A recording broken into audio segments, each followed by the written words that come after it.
I'm an easygoing person, right? I get up in the morning, brush my teeth, what's left of them, get on my bike, head to work, go home, go to bed, and usually have a smile on my face for at least 30 to 20% of the time. But, and everywhere I turn these days there's a but, occasionally, just occasionally, there's this one nagging disruptive force that turns these well-intentioned plans on their head. And this nagging disruptive force is known, for want of a better phrase, as other people. Other people are, when it comes right down to it, the bane of everyone's life. I mean, okay, perhaps not the life of good old Aunt Mildred, who absolutely loves other people. But for me, other people, that is people that are not me, have this terrible habit of saying things. And have you ever noticed, right, how other people suddenly slow down in narrow corridors? They sense you coming.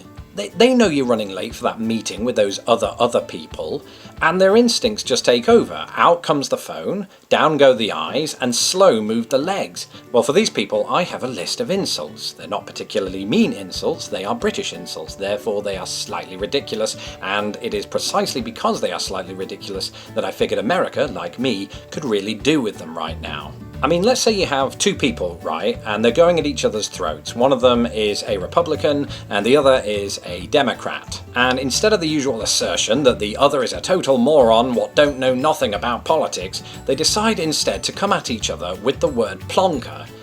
That confrontation would be diffused in an instant. It's impossible to feel threatened by the word plonker, mainly because it sounds completely and utterly a little bit daft. And speaking of the word daft, I have another insult for you. This one means the same thing as stupid, but doesn't quite sound as harsh, and that word is in fact, that is the word daft. Could you message our screenwriter and tell him that he's fired? So for example, other people assert that the Star Wars prequels are better than the original trilogy. Don't call them dumb, how dare you? Call them daft. They won't have a comeback for that because daft sounds quaint, and because they'll have no idea what it means. But let's say they do have a comeback, okay, so something like, you are a big bug-eyed freak and you have crap teeth. That comes from YouTube user Sally Field, 1946. Thank you for that, Sally. Don't rise to the occasion, okay? So do what I did. Politely type back, thank you for your comment, Sally Field, 1946. It appears you may be a bit of a knob. Actually, that's the actress, Sally Field, isn't it? I've just called Sally Field a knob. That's on live TV as well. Well, not live, and it's not TV, but it's still... Knob means dick, as in you're a total dick, mate. I've just called Sally Field a dick. Can we edit this? Is that possible?